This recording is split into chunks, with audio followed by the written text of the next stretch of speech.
E o tema da mensagem de hoje é tempo de receber, amém, e tempo de abençoar. A gente tem que discernir o tempo das coisas, amém. É sobre isso que eu quero falar com você nessa manhã. A mensagem é muito forte. Eu já comecei meditando nela na sexta-feira. Eu já estava meditando, pedindo a Deus e Deus deu a mensagem completa. Então, eu quero que você abra a sua Bíblia lá no livro de Eclesiastes, capítulo 3, versículo 1. É o nosso ponto de partida. Eclesiastes, capítulo 3, versículo 1. Olha só o que diz, irmãos. Vamos acompanhar aqui na tela.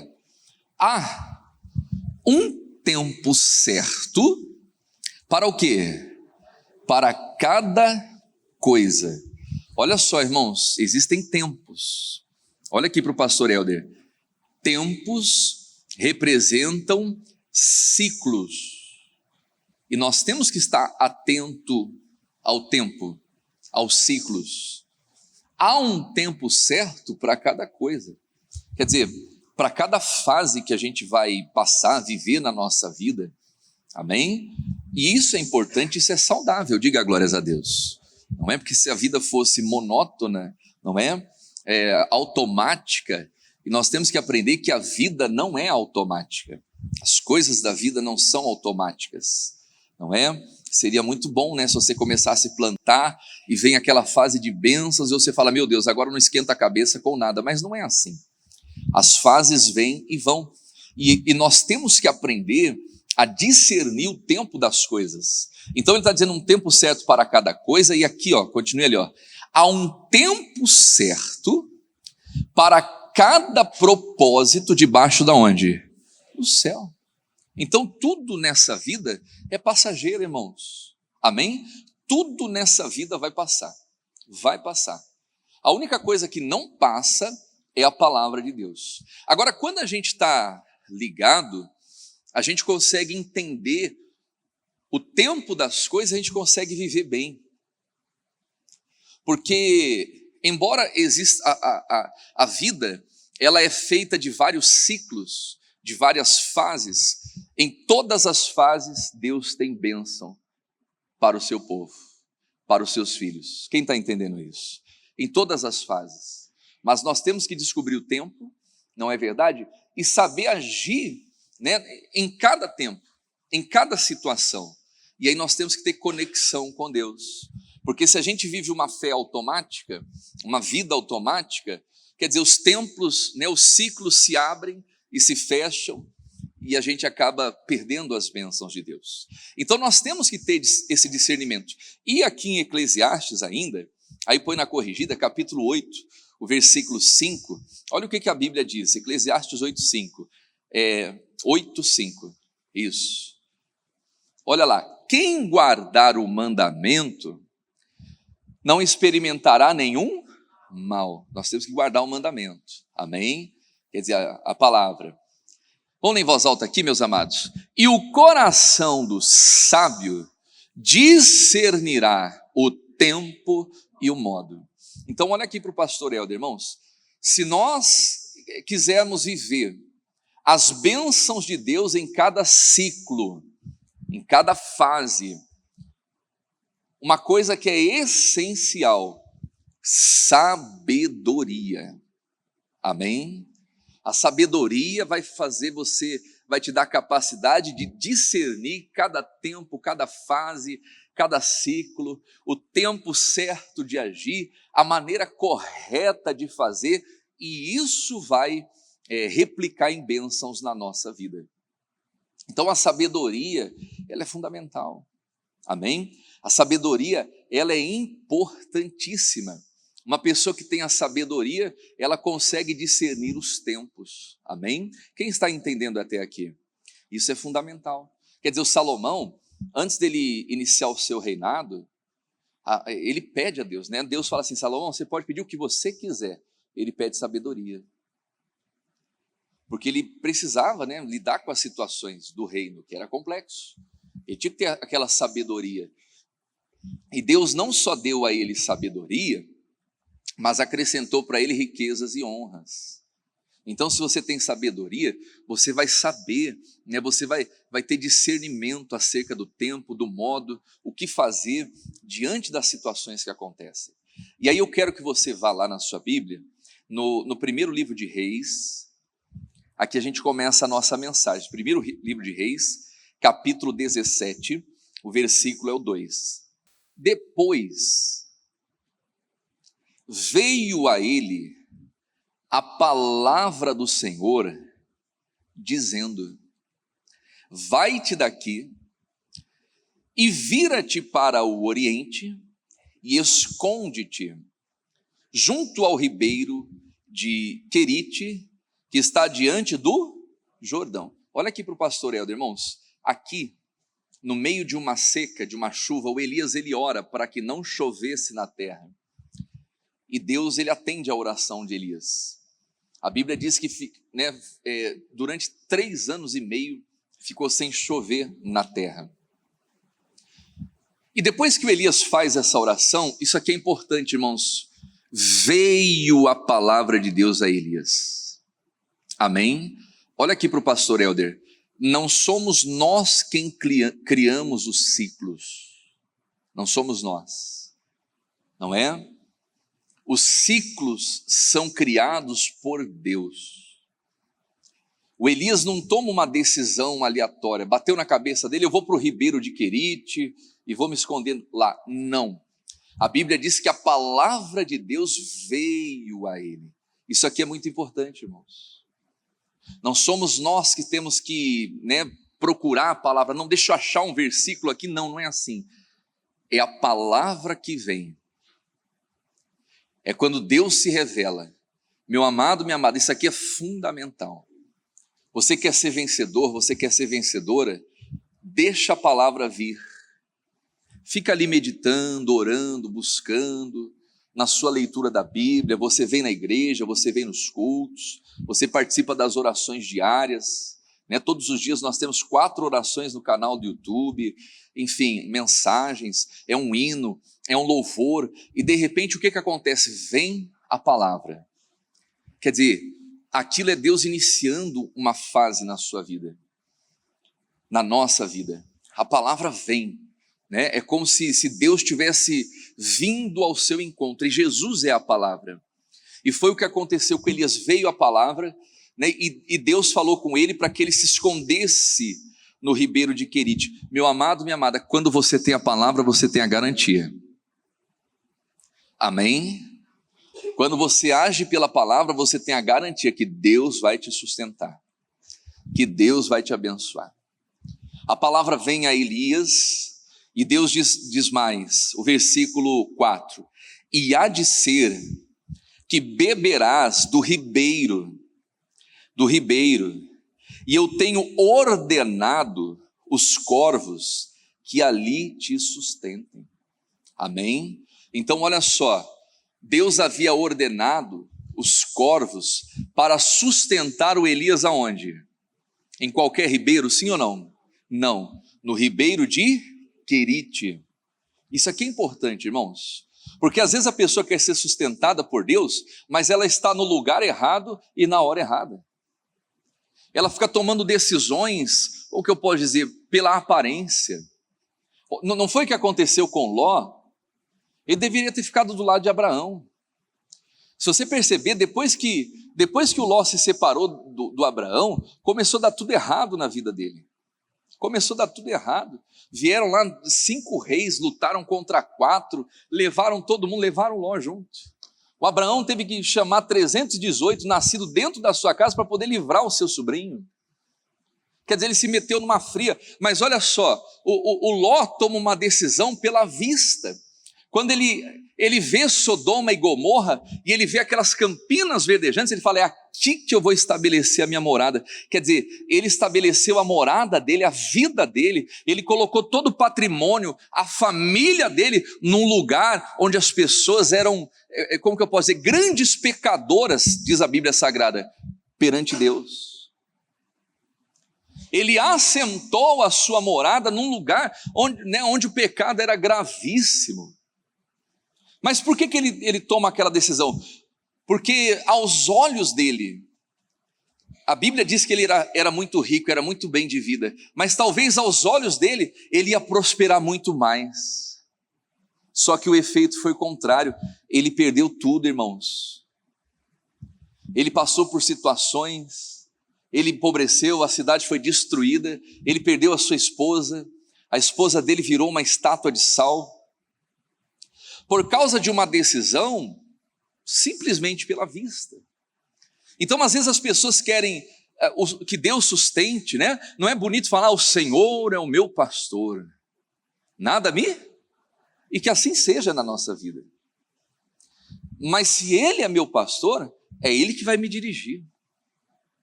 Amém? A ovelha ouve a voz de quem? Do pastor.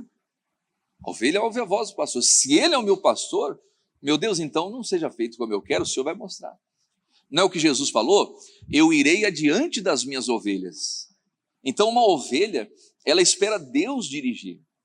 Ela espera Deus dar a ordem, Deus dar a palavra.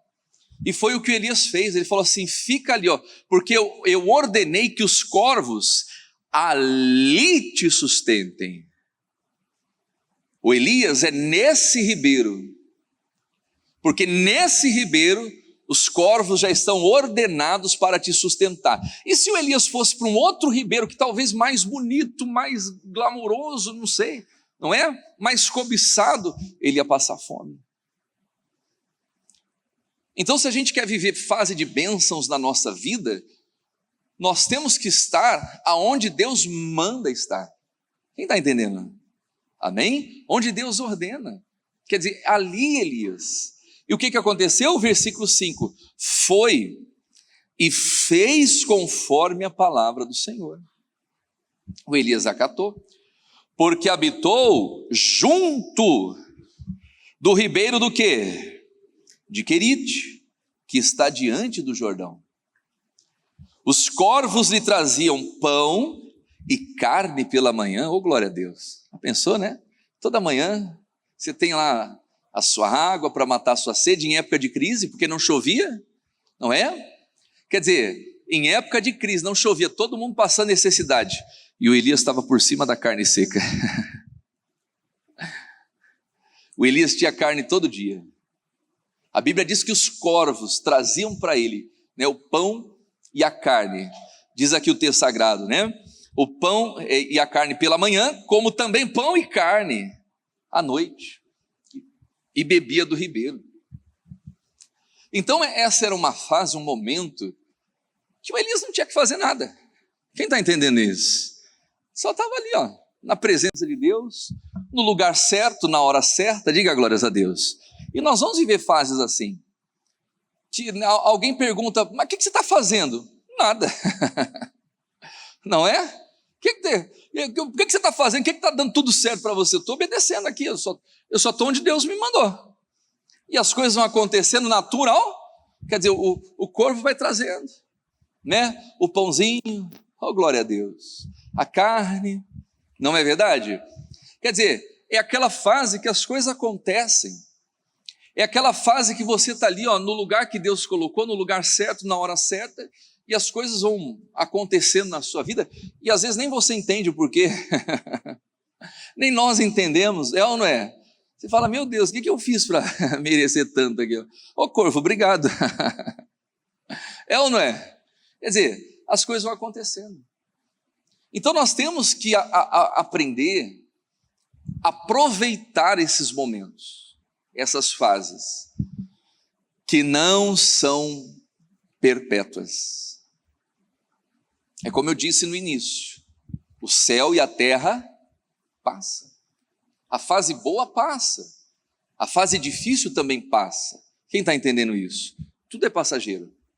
Só que uma pessoa que tem um coração sábio, ela consegue ser abençoada em todas as fases, até mesmo nas fases mais difíceis da vida.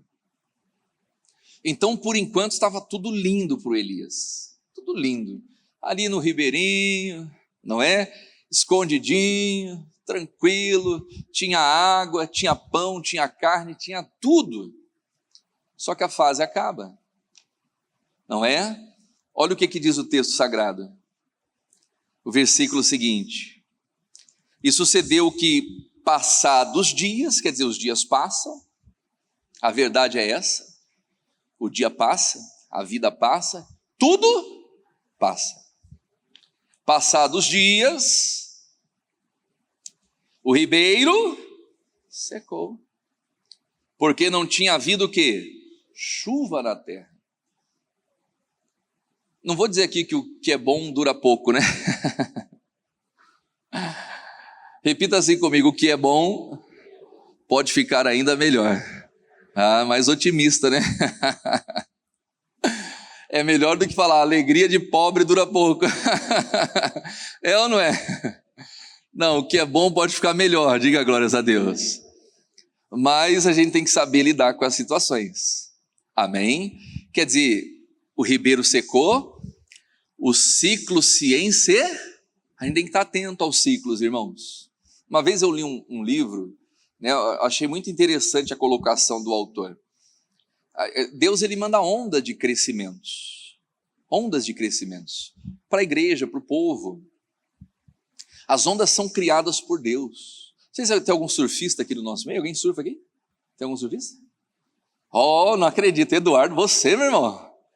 Qualquer dia eu quero tirar uma onda com você lá. Você vai me ensinar a surfar aqui. Irmãos, meu sonho é aprender a surfar, hein? Olha.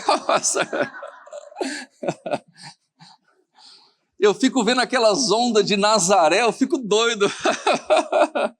Meu sonho é surfar. Você vai me ensinar, Eduardo. Tem mais alguém que surfa aqui, que sabe surfar aqui? Só o Eduardo. Bendito fruto entre os surfistas. Então, olha só. Ele falava sobre as ondas de crescimento. E ele dá o exemplo de um surfista. Não é? Repare que não é o surfista que cria a onda. É o mar, são os ventos, não é verdade? E ele falou uma coisa muito interessante: cabe ao surfista saber a hora certa de entrar na onda e a hora certa do quê? De sair dela. E as fases, os ciclos na nossa vida são assim. Quando encerra um ciclo de bênção, então, não é? Opa, peraí, eu vou me preparar para uma nova onda. Eu vou me preparar para um novo momento, por uma nova fase de crescimento. Amém? Porque às vezes a pessoa fica chorando: mas o ribeiro secou, meu Deus. Ela fica orando para Deus, né, trazer água para um ribeiro que está seco, quando Deus quer trazer para ela uma nova fase. Então o ribeiro não secou porque o Elias estava no pecado, ou porque veio uma maldição, não. Simplesmente porque aquele ciclo se encerra. Então nós temos que estar atentos, irmãos. Às vezes no seu trabalho, no seu comércio, no seu empreendimento, na sua atividade laboral, você tem que estar atento. Pastor, estou passando por uma miséria muito grande, o negócio está difícil, eu não estou vendendo nada. Mas o que você está vendendo, meu filho? Não, pastor, estou vendendo fita de vídeo cassete. Vai morrer de fome. É ou não é? Já não existe mais. Um exemplo, né, meio esdrúxulo, mas só para clarear, porque às vezes tem pessoas que estão orando para Deus, né, abençoar aquilo que se encerrou. E quando se encerram os ciclos, o que isso significa na nossa vida? Mudança. Amém? Mudança. E às vezes as pessoas não estão preparadas para a mudança. Só que quando a pessoa não está preparada para a mudança, ela vai ficar para trás. Ela vai ficar para trás. Essa pandemia, por exemplo, mudou muita coisa. Mudou ou não mudou? Uma das coisas que mais aumentaram, né, foi o comércio através da internet. Tantas coisas que as pessoas aprenderam a fazer através da internet. Hoje a gente vê muitos lojistas, por exemplo, reclamando: pastor, ninguém vai na minha loja. E a tendência, não quero ser pessimista aqui, ó, a tendência é não ir mesmo. Porque as pessoas estão cada vez mais comprando pela internet. Eu conheço pessoas que nessa pandemia triplicaram a receita. Por quê? Porque estiveram atentas à mudança. Como eu conheço pessoas que quebraram, que fracassaram, porque talvez estavam orando por um ribeiro seco, quando Deus estava preparando para ela uma nova etapa. Então nós temos que estar preparados, meus amados, para a mudança, né?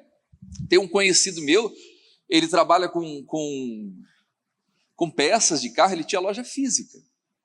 Estava indo muito bem. Só que ele tirou a loja física e deixou uma loja virtual. E hoje ele não tem mais loja física, a única coisa que ele tem é um estoque. E através da loja virtual ele vende para o Brasil todo. Explodiu em vendas. Explodiu. E tem pessoas que estão lá, eu quero ter a minha lojinha, porque a minha lojinha... Mas será que é a hora de você ter a sua lojinha? Ou agora é a hora de você entender os novos ciclos e se adaptar às mudanças? Mudou muita coisa, não é? Até na igreja. Os pastores que conseguiram entender o trabalho da rede social, né, desenvolveram muito, diga glórias a Deus.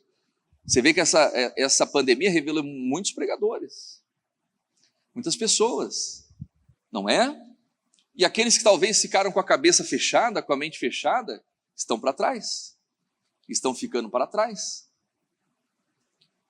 Então, quando um ribeiro seca, às vezes não é que aquilo é uma maldição, às vezes é ali Deus mostrando para você que está na hora de viver uma nova fase. A gente vai ver isso aqui em Gênesis, capítulo 26, versículo 12.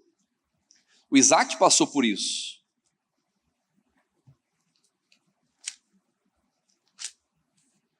O Isaac passou por isso. Semeou Isaac naquela mesma terra e colheu, naquele mesmo ano, sem medidas, porque o Senhor o abençoava. Olha só, irmãos, que fase extraordinária. Tudo que o Isaac plantava. Olha aqui para o pastor, a importância de estar no lugar que Deus ordena. No lugar certo e na hora certa, até mesmo em épocas de crise. Estava todo mundo indo para o Egito, porque o Egito tinha o rio Nilo, então o Egito tinha fertilidade, tinha aparentemente a prosperidade, e estava todo mundo indo para o Egito fazer a vida lá. E o Isaac também já estava com a malinha pronta, já estava indo embora de mala e cuia. Deus falou assim: não desça para o Egito, mas fica onde eu te mostrar. Então Isaac fica em Gerar, naquela terra, estava todo mundo fugindo.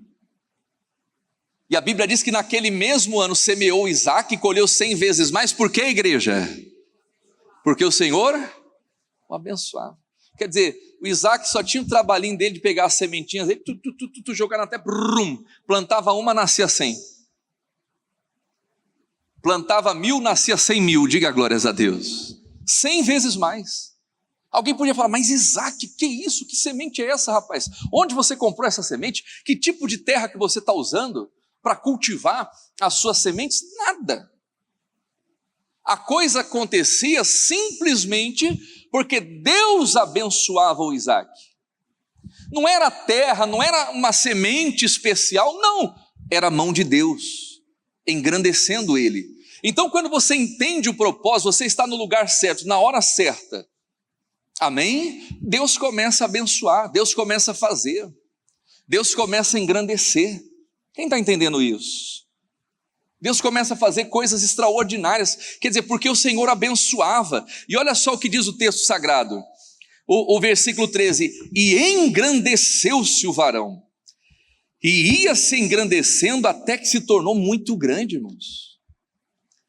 O Isaac se tornou muito grande, não é porque ele era PhD em alguma coisa, porque ele tinha um currículo excelente, porque ele era especialista, né, na agricultura, não. Ele se tornou muito grande porque ele era obediente,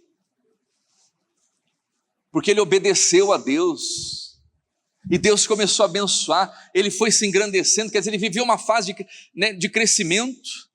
E olha só, ele entendeu o momento, a fase do crescimento. Ele se tornou grande, depois se tornou maior ainda, até que se tornou muito grande, quer dizer, ele foi até o estágio final da bênção de Deus. Ele conseguiu surfar, podemos dizer, naquela onda, amém? Até chegar no ápice da bênção de Deus, de se tornar muito grande, a ponto de chamar a atenção dos seus inimigos, a ponto de provocar inveja nos filisteus, nos próprios moradores daquela terra, irmãos. Quando você começa a viver as bênçãos de Deus, é inevitável, as pessoas vão notar a grandeza de Deus e muitos vão ter inveja. Mas nós não temos que crescer para provocar inveja nos outros, embora isso aconteça. Então ele soube aproveitar aquela fase de bênçãos e de crescimento. Porque tem gente que começa a crescer e ela se acomoda ali. Ela se tornou grande. Mas ela poderia ter crescido mais. Ela poderia ter se tornado muito grande, mas tem gente que fica no primeiro estágio. Ah, para mim já tá bom. Já cheguei onde eu queria chegar. Para mim tá bom, já tenho uma casinha aqui, minha casinha tá paga, eu tenho uma casinha na praia e eu vou viver a minha vida. E vou viver assim até o resto dos dias, quando Deus poderia ter feito muito mais. Não foi o que ele falou para Josué?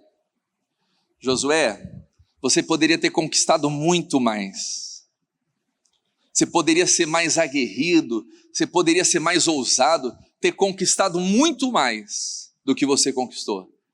Mas às vezes as pessoas não vivem a plenitude da bênção, porque em algum momento do crescimento delas, elas se acomodam, elas estacionam.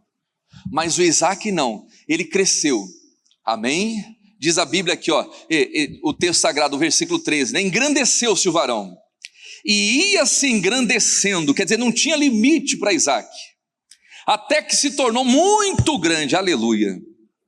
Tinha possessão de ovelhas, possessão de vacas, muita gente de serviço, de maneira que os filisteus faziam o quê? O invejavam. Quer dizer, ele chegou no topo. No topo. Os filisteus o invejavam. E aí o que acontece? E todos os poços que os seus servos de seu pai tinham cavado nos dias de Abraão, quer dizer, os poços, olha só, os filisteus fizeram o quê? Entulharam e encheram de, preste atenção, ribeiro seco, poço entulhado. Pode ser um sinal de uma nova etapa. Quem está entendendo isso? Ele foi invejado, quer dizer, não era nem o poço que o Isaac havia cavado, que os servos de Abraão, na época de Abraão, aqueles poços foram cavados, porque Abraão também tinha passado por ali. Só que o que os filisteus fizeram por causa da inveja?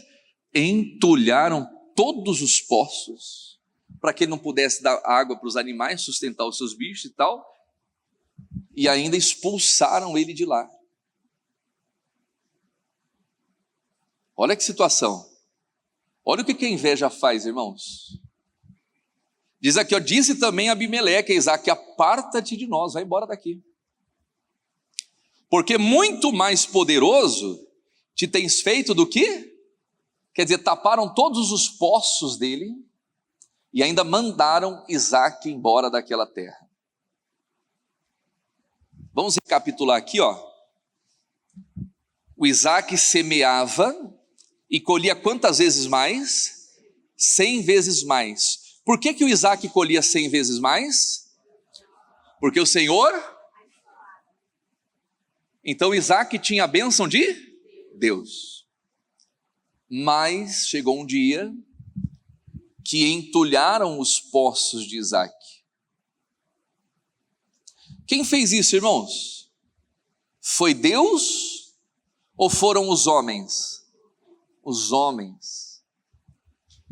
Então nós não podemos, irmãos, cair no campo da provocação, entrar no campo da inveja, entrar na discussão. Por quê?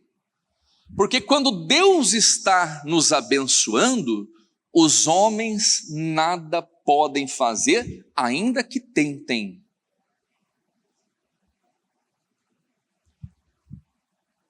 Eles entulharam os poços e mandaram Isaque para longe dali. Mas Deus continuava abençoando Isaque. Amém? E se a gente não souber lidar com a inveja alheia, a gente corre o risco de deixar mágoa entrar no coração e interromper o ciclo de bênçãos. Porque às vezes a gente acha que a bênção está no poço, a bênção está na terra, a bênção está na semente, a bênção está no ribeiro, a bênção está nos corvos. Não, meu amado, minha amada. A bênção está na palavra de Deus. Então, se você tem a palavra, pode não existir corvo para te sustentar, pode não existir ribeiro para matar a sua sede, podem aparecer os invejosos, podem surgir várias situações, mas quem vai te garantir é a palavra de Deus. Se você tem a palavra, você tem garantia. Pastor, entulharam os meus poços, me mandaram embora da empresa, me mandaram embora da fábrica, da firma, eu trabalhei lá a vida toda, eu dei minha vida e me demitiram, meu amado, minha amada. A bênção não está na empresa, na companhia, naquilo que, no poço. A bênção está na palavra de Deus na sua vida. Siga o seu caminho, siga a sua vida, porque você tem a bênção. Quem está entendendo isso? Amém? Não se apegue aos poços, não se apegue à terra, não se apegue a nada nessa vida. Nós temos que nos apegar a Deus. Amém? Sem Ele nada poderemos fazer, mas com Ele a gente pode todas as coisas. Então o que acontece? Resumindo aqui, eu já vou entrar na outra parte da mensagem para a gente orar. O Isaque sai daquela terra, onde ele se deu muito bem com a agricultura, e ele vai para os desertos, diz a Bíblia aqui, ele foi ali, fez o seu assento no vale de Gerar, e habitou lá, ele foi para os vales. E aí o que acontece? O versículo 18, e tornou Isaque e cavou poços de água. Quer dizer, ele mudou totalmente o trabalho dele. Ele mudou totalmente, radicalmente a atividade. Quer dizer, um homem que fez a vida, que se tornou muito grande, plantando,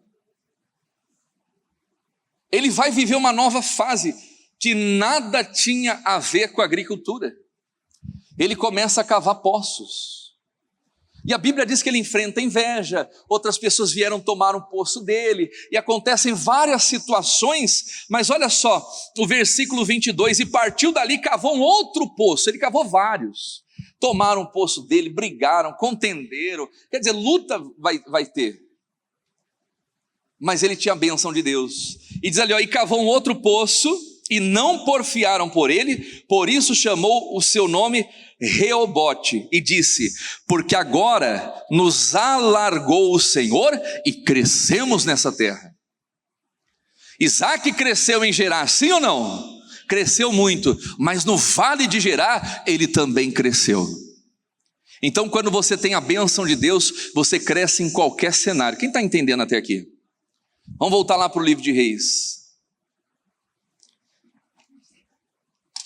Isso, capítulo 17, né? Agora o versículo 8. Ribeiro secou para Elias, os corvinhos já não vinham mais trazer o pãozinho quentinho, né? A carne, pão com carne, eita glória, hein? Coisa boa. Ainda mais quando vem do céu, né? E aí o que acontece? Vem a seca. Repita assim comigo, o ribeiro pode secar, mas a bênção continua. Amém? Ribeiro seco, secou aqui, mas a bênção está aqui, ó. Quem está entendendo isso? A bênção está com você. Amém? Só que nós temos que entender o tempo das coisas. O coração do sábio vai discernir o tempo e o modo. Olha essa primeira fase de Elias, só sendo abençoado, no lugar certo, na hora certa, comendo da carne, o pãozinho, água do ribeiro, sossegado. Vida linda, diga glórias a Deus. Só que o que é bom, não dura pouco não.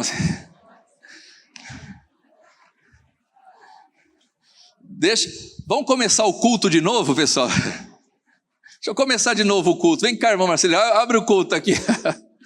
Vou começar tudo de novo. O que é bom pode ficar melhor ainda. Só que a gente tem que entender e discernir o agir de Deus, o trabalhar de Deus. Essa fase Elias só estava recebendo. E aí veio uma nova fase para ele. Então veio a ele, olha só, um novo ciclo se inicia com a palavra. Então veio a ele a palavra do Senhor dizendo: levanta-te e vai a Sarepta, que é de Sidom, e habita ali. Eis que eu ordenei uma mulher viúva que te sustente. Irmãos, olha só, Deus ele é fantástico, né? Ele não trabalha com fórmulas prontas. Primeira fase de Elias: vá para o ribeiro de Querite, porque eu ordenei os corvos para te sustentar.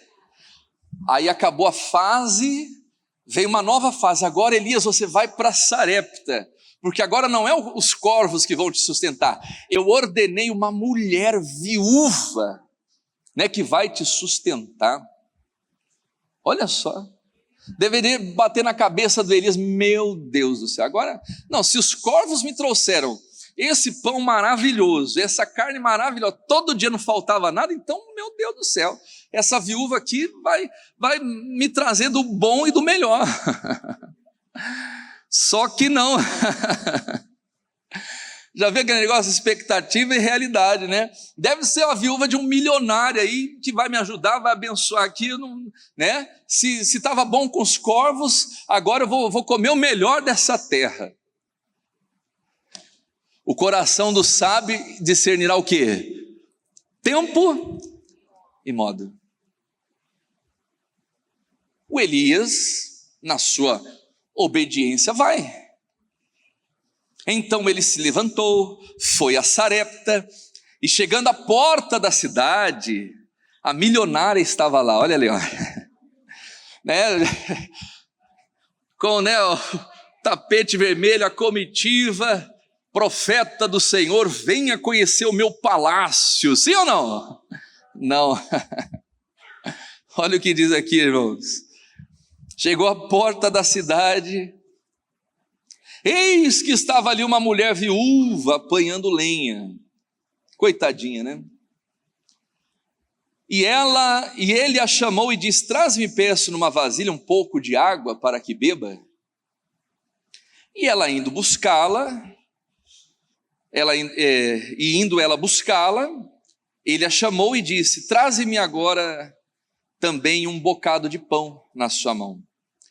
Porém ela disse: vive o Senhor teu Deus, que nem um bolo tenho, senão somente um punhado de farinha numa panela e um pouco de azeite aonde? Uma botija.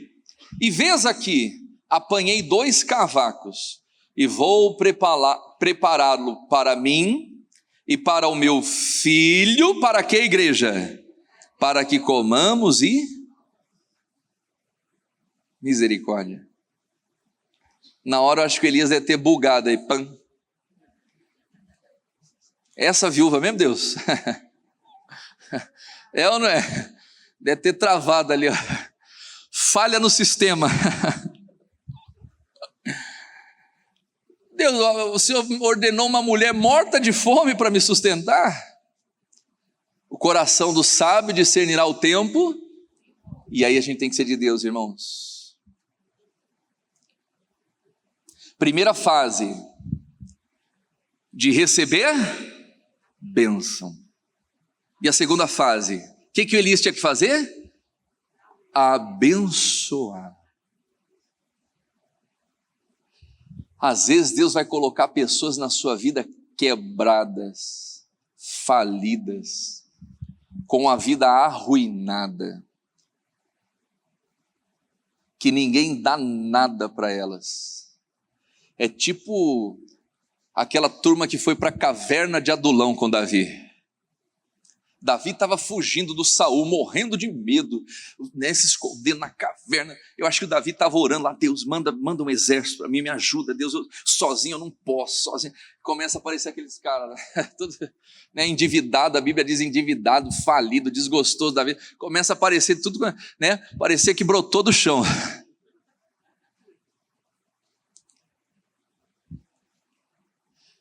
E se chegaram ao Davi. E o que Davi fez com aqueles homens? Se fez chefe deles. O Davi trabalhou com eles e fez daqueles homens os maiores guerreiros de Israel. E às vezes Deus vai colocar pessoas assim na nossa vida. Só que nós temos que ser de Deus. Amém? Deus não olha para a aparência. Deus vê o coração e Deus vê lá na frente. Aquela viúva morta de fome, ela já havia sido ordenada por Deus para sustentar, ela já tinha a benção de Deus. Só faltou o profeta ser de Deus e abençoar ela. Quem está entendendo isso? Por isso que um pastor nunca pode olhar para a condição de ovelha nenhuma. Às vezes é aquela ovelhinha que chega na igreja toda sujinha, né? Devendo para todo mundo, com a vida toda arrebentada, mas é aquela que Deus vai tratando, vai limpando, e quando vê, se torna uma grande bênção para o reino de Deus. Amém? Foi assim que aconteceu com a viúva de Sarepta. Ela falou, Senhor, eu não tenho um bolo, eu só tenho um pouquinho de farinha, um pouquinho de azeite, eu vou fazer para mim, para o meu filho, nós vamos comer e vamos morrer. Mas o Elias já sabia que ela havia sido ordenada por Deus. E aí nós temos que entender, irmãos, porque senão nós deixamos bênçãos passar da nossa vida. Elias ia ser sustentado, sim ou não? Por uma mulher que recebeu o quê? Uma ordem de Deus. Então, se Elias fosse bater na casa de qualquer mulher que não tivesse recebido a ordem de Deus para sustentá-lo, o Elias ia morrer de fome. Não, essa viúva aqui está muito pobre. Minha irmã, obrigado pela água, tá? Meu Deus, me mostra. Não. Ele fica ali e abençoa aquela mulher. E Elias disse, não temas, vai, faze conforme a tua palavra, faze primeiro para mim um bolo pequeno e traze-mo para fora, depois farás para ti e para o teu, porque assim diz o Senhor, Deus de Israel, a farinha da panela não se acabará, e o azeite da botija não faltará, até o dia que o Senhor dê chuva sobre a terra. Olha só, uma nova fase. Não vai faltar farinha, não vai faltar o óleo, até o dia que essa seca acabar. E o que o texto diz? Ela foi e fez conforme a palavra de Elias, aleluia. Vamos ler em voz alta, igreja. E assim comeu ela e ele e a sua casa por muitos dias. Amém? Deus não deixou faltar nada. Diga glórias a Deus. Deus não deixa faltar, irmãos. Mas nós temos que entender o tempo e a hora. Ali não era a hora de Elias receber. Ali era a hora de Elias abençoar para ser abençoado. Amém? Então se aparecem pessoas na sua vida que você sente que aquela pessoa, Deus escolheu você para ajudar ela. Vai lá e ajuda. Porque às vezes é através daquela pessoa que vai vir o sustento, que vai vir a sua bênção, que vai vir o seu socorro. Quem está entendendo isso? Amém? Então era uma fase de abençoar para ser abençoado. Da panela a farinha não acabou, e da botija o azeite não faltou, conforme a palavra do Senhor que falara pelo ministério de Elias. Amém? Deus levanta profetas para abençoar o povo. Crê no Senhor teu Deus, estareis seguros. Crede nos seus profetas e prosperareis. Quem entendeu essa palavra?